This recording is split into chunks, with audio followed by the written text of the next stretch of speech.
Hai guys, balik lagi bareng saya Komang from Bali to Japan. Ini saya lagi jalan-jalan nih di sekitaran pabrik.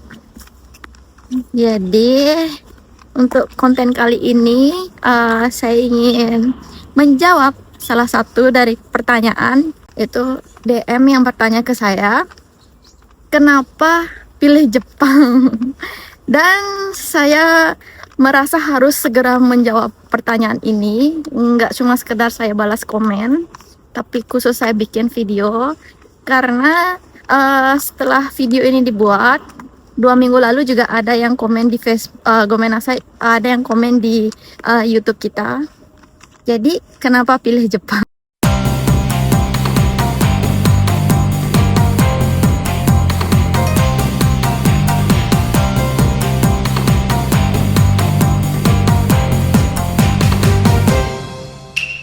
Jadi sebenarnya pertanyaan inilah pertanyaan paling kritis yang sering banget masuk DM. Oke, kenapa? Pertanyaannya itu adalah, kenapa kalian memilih Jepang bukan negara maju lainnya seperti Amerika? Karena di Indonesia dekat sama Australia ya, seperti Australia, dan di Korea Selatan, atau mungkin tidak memilih Cina, atau mungkin ke Jerman seperti itu. Kenapa Jepang?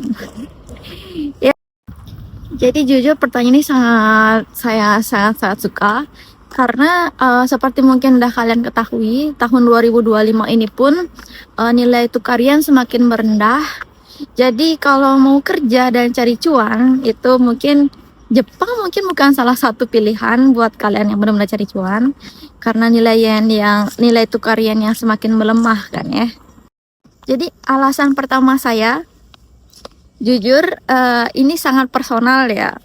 Jadi sebelum saya memikirkan IT atau nilai yen, itu karena kebetulan saya benar-benar suka IT, dan saya sekarang juga bekerja di bidang IT.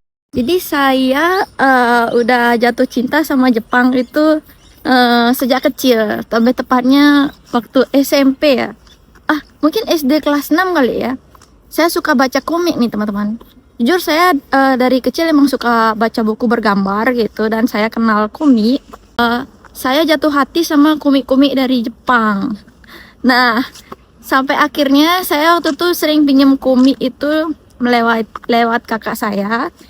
Hingga akhirnya SMP saya punya kartu siswa pertama kali saya. Jadi saya bisa sewa komik sendiri.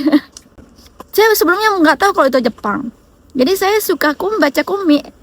Dan ternyata setelah saya tahu, komik itu ternyata datangnya dari Jepang, cerita-cerita Jepang, karena yang ada di komik seperti komik Doraemon kan ya. Saya suka baca komik Doraemon, Shinchan, Chibimaru Ko-chan gitu. Dan ternyata semua yang saya tonton itu semua adalah produk Jepang. Hingga akhirnya waktu SMA saya memutuskan komik pertama yang saya baca, yang saya suka itu ada judulnya Open Sesame. Mungkin teman-teman nggak tahu ya, karena nggak begitu terkenal. Saya memutuskan datang ingin pergi ke tempat yang muncul di komik itu. Jadi di komik itu ada pertemuan antara Danjo Yamato dan juga Mogami Maki di Shibuya. Jadi saya ingin banget ke Shibuya gitu, makan crepes ya. Mungkin teman-teman tahu crepes ya. Itu waktu zaman saya SMP ya, SMP kelas 1 kelas 2-an itu kayaknya. Saya datang memilih Jepang itu karena itu, saya suka Jepang. Jadi meskipun sekarang saya tahu nih kehidupan asli itu 100% itu tidak sama seperti di komik, karena setelah saya datang ke Jepang, wah beda banget nih Jepang sama yang ada di komik. Mungkin teman-teman yang ke Jepang juga pasti merasakannya juga bedanya kayak gimana. Oke, selanjutnya itu alasan pertama, karena emang saya suka Jepang. Saya suka Jepang melalui komik dan juga kartunnya. Alasan kedua, saya memilih Jepang dan mengambil jalur Ryugaku, atau itu jalur jalur sekolah. Itu jalur profesional yang saya ambil itu di bidang IT. Oke, kalau boleh jujur, saya bukan dari keluarga orang mampu, bukan dari keluarga orang yang kaya-kaya banget. Tapi kenapa saya pilih Ryugaku? Karena harus bayar sekolah kan, dan menunggu sampai 4 tahun nih tepatnya, hingga saya akhirnya bisa bekerja. Jadi saya memilih jalur itu karena gak ada nih jalur Tokutegino. Mungkin kalau ada jalur Tokutegino, saya mungkin ambil jalur Tokutegino. Karena tidak ada, saya ingin kerja di bidang IT. Jadi saya ambil jalur Ryugaku. Saya sekolah hingga saya dapat ijazah di bidang programmer. Dan saya akhirnya bisa bekerja di bidang saya. Karena emang saya ingin bekerja di bidang saya gitu. Dulu adanya jalur kayak jalur magang gitu kan. Saya nggak bisa kayak... Saya pernah nih teman-teman ikut interview magang jarit, tapi saya nggak bisa jarit. Jadi saya cuma bisa di bidang saya, jadi pakai komputer berpikir gitu, ya kerja di komputer, benerin komputer kayak gitu. Programming saya cuma bisa di bidang saya susah, nggak bisa di bidang lain. Jadi saya gambaru shikanai seperti itu. Kenapa pilih Jepang? Sekali lagi kamu pilih Jepang. Kalau Ryugaku kan bisa juga pilih Korea, atau mungkin Korea Selatan, atau mungkin Amerika, atau mungkin Australia. Karena memang benar basic saya bahasa Inggris. Kenapa tidak pilih negara itu? Jujur, Jepang aman, emang membutuhkan orang. Saya udah mengenal budayanya lebih dulu. Saya udah mengenal Jepang melalui animenya, melalui komiknya. Saya merasa kalau saya datang ke negara itu, saya nggak akan asing. Tapi emang benar kenyataannya gitu teman-teman. Setelah saya datang ke Jepang, saya merasa tidak asing. Saya merasa aman gitu. Saya nggak merasa takut. Mungkin kalau saya datang ke Amerika atau ke Australia atau mungkin ke Jerman, mungkin saya agak cemas karena saya belum tahu negara itu. Tapi sedangkan Jepang, saya pilih Jepang. Saya datang ke Jepang, saya udah tahu, saya dari SMP udah tahu Jepang, dari komiknya, dari animenya. Ya memang kurang lebih sama, cuma saja ya anime kan lebih dilebih-lebihkan mungkin ya, mungkin lebih menyenangkan dibaca. Tapi kenyataannya di Jepang sangat disiplin, itu mungkin yang menjadi perbedaan. Seperti itu. Jadi saat itu saya sudah sampai di Jepang, target saya sudah jelas. Saya sekolah bahasa Jepang dulu, lalu ambil sekolah IT, dan memang benar setelah saya sampai, saya merasakan kalau teknologi Jepang mungkin masih ada negara lain yang sama majunya dengan Jepang atau mungkin lebih maju, apalagi sekarang kan Cina lebih maju kan dari Jepang. Mungkin ya seperti itu, karena saya juga tidak merasakan gimana tinggal di sana. Mungkin teman-teman yang tinggal di Cina, udah pernah tinggal di Cina, di Taiwan, atau di negara maju lainnya, di Australia misalnya, bisa komen di kolom komentar. Jadi mungkin ya seperti itu. Tapi yang saya rasakan selama di Jepang, kualitas hidup yang sangat terjamin, tentunya bagi keluarga. Selain itu, lingkungan aman. Mungkin teman-teman sudah pada tahu, transportasinya canggih dan ya sangat fleksibel. Dimanapun kalian pergi, kemanapun mudah, walaupun tanpa mobil atau kendaraan pribadi, cuma dengan kereta atau dengan bus kalian bisa kemanapun. Dan infrastrukturnya yang sangat wow gitu. Apalagi sekarang saya kerja di perusahaan yang juga di bagian infrastruktur ya. Jadi saya tahu kenapa seperti sekarang di Nagoya nggak pernah ada banjir.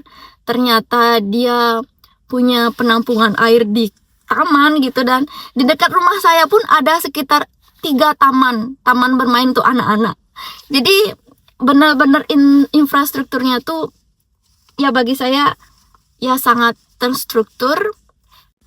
Oke, untuk pekerjaan di bidang IT, saya bisa mendapatkan gaji yang stabil, dan yang terpenting lingkungan kerja yang aman, terstruktur, dan untuk bisa menafkahi keluarga kecil kita itu cukup lah ya, cukup, dan mungkin masih bisa nabung gitu dengan gaya hidup ya yang mengikuti juga.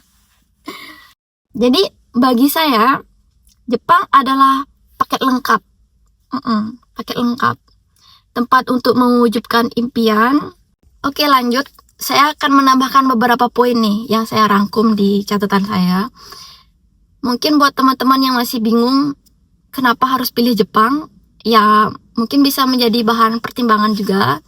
Tingkat kriminalitas itu sangat rendah di Jepang, jujur sangat rendah, karena saya, biarpun saya pernah kehilangan sepeda, besoknya langsung ada telepon dari polisi kalau sepedanya ditemukan gitu. Jadi itu sepeda loh teman-teman, dan benar-benar sangat aman, sangat merasa aman banget di sini.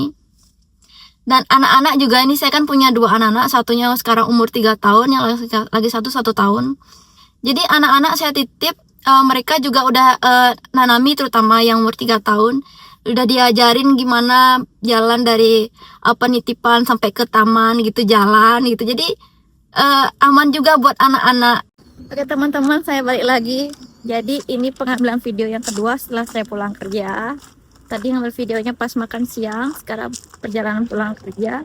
Oke, selanjutnya ada kebersihan dan keterampilan. Nah, kalau di Jepang itu, kota-kota di Jepang termasuk kota kecil itu sangat bersih dan terawat ya, jujur aja. Jadi seperti saya sekarang tinggal di Nagoya, tinggal Nagoya di pinggiran Nagoya. Walaupun dia itu bukan kota besar, tapi jujur bersih, sangat bersih. Dan teman-teman tahu nggak?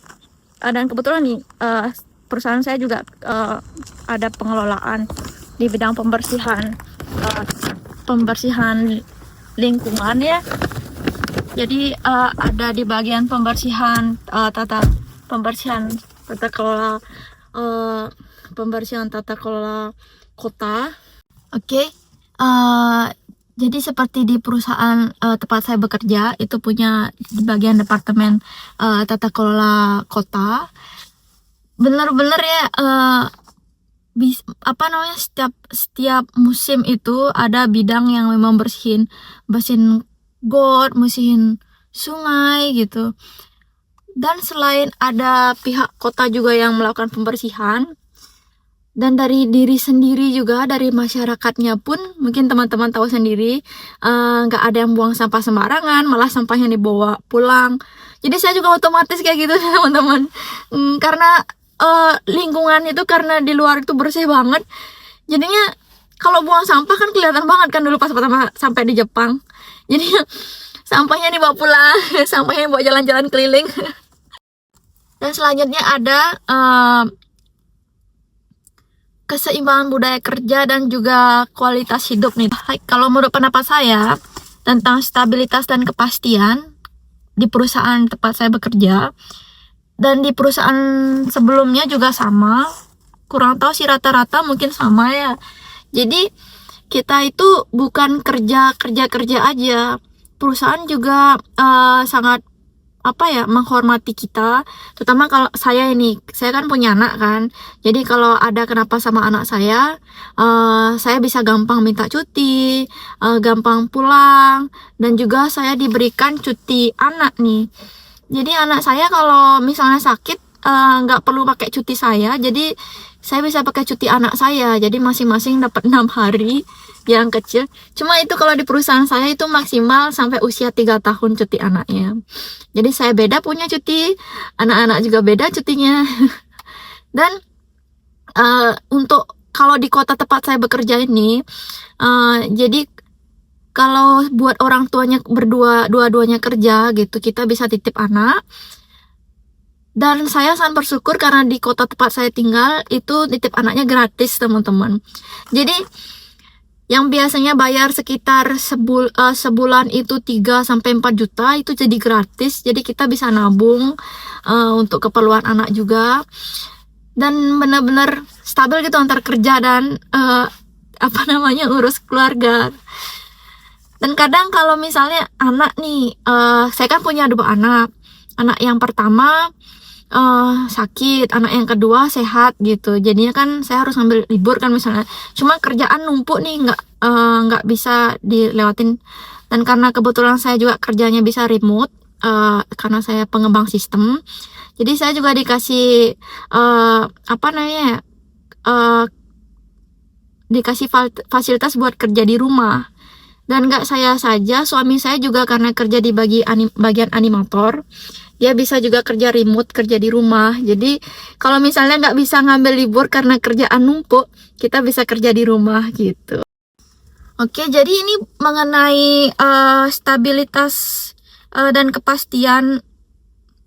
Maaf, itu bukan cuma yang saya rasakan sendiri juga. Ada beberapa teman juga yang merasakannya. Terutama buat yang full kerja 8 jam kalau punya anak, itu bisa kita nego kerja misalnya dari jam 9 sampai jam 4, bisa kerjain 6 jam gitu. Nggak harus full. Cuma ya gajinya dikurangin biasanya. Dan ada juga beberapa perusahaan yang memberikan tunjangan anak gitu. Ya walaupun kita nggak PNS, kita kerja di perusahaan swasta, kita juga ada kemungkinan dapat tunjangan-tunjangan seperti itu teman-teman. Ya tergantung perusahaan tempat kalian bekerja.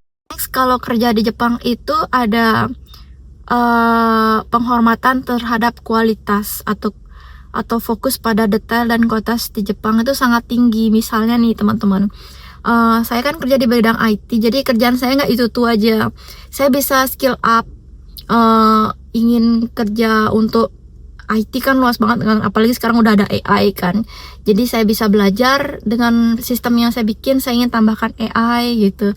Jadi saya bisa ambil Benkyukai bahasa Jepangnya, jadi pembelajaran untuk belajar mengembangkan diri gitu. Dan kalau di Komangsang cowok gitu, dia kalau buat anime itu bukan cuma di Maya, dia juga sekarang lagi proses ke animator yang apa itu namanya, yang nempel-nempel di badan itu, mungkin nanti akan dijelaskan sama Kemangsang ya. Jadi bukan cuma full di komputer untuk buat animasi, jika dia pengembangan ada mempelajari bidang-bidang lain. Dan Ketutsang juga gitu, dia bisa level up juga di perusahaannya dia nggak cuma ngerjain satu bidang itu, dia bisa ngambil beberapa flag gitu, nggak cuma satu flag, mungkin ke flag yang lain juga karena dia kerja di bandara. Next, keseimbangan budaya kerja dan kualitas hidup di Jepang itu ada sistem kesehatan yang universal nih teman-teman. Jadi kita kerja emang tiap bulan bayar asuransi, tapi asuransi yang kita bayar itu kembali lagi sama kita. Jadi misalnya anak-anak pakai asuransi saya, jadi dia kalau ke rumah sakit gratis, ada juga gratis, full gratis. Terus kalau kita juga pakai asuransi gitu, biayanya jadi lebih murah. Jadi aman gitu loh, kalau ada apa-apa dengan kita tercover gitu. Terutama kemarin nih saya lahiran kan, anak-anak nggak biaya karena saya pakai asuransi saya, dan juga ada tunjangan dari negara juga gitu. Jadi aman, kerja hari ini aman untuk besok gitu. Jadi sekian saja dari saya.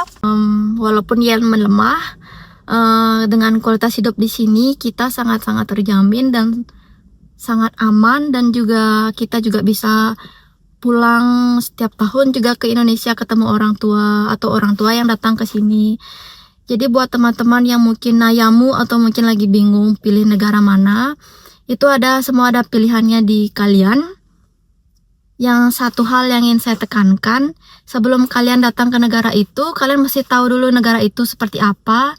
Kalian cinta budayanya dulu agar kalian nanti tidak menyesal gitu ya. Kalian lebih baik tahu dulu seperti apa agar tidak menyesal. Memang kerja di luar negeri adalah untuk uang, tapi kita juga perlu hidup. Agar kita tidak stres, jadi kita juga perlu hidup. Bekerja untuk uang, tapi juga sayangi diri kalian. Itu pesan dari saya. Oke, makasih udah nonton sampai akhir. Semoga video kali ini bermanfaat. Jika ada tambahan ataupun mungkin komen dari kalian dan ingin buat konten video seperti ini, bisa komen di kolom komentar, atau kalian bisa DM saya di Instagram saya atau Instagramnya Komang. atau di sosial media, akun sosial media milik kita. Makasih ya nonton sampai akhir. Bye-bye.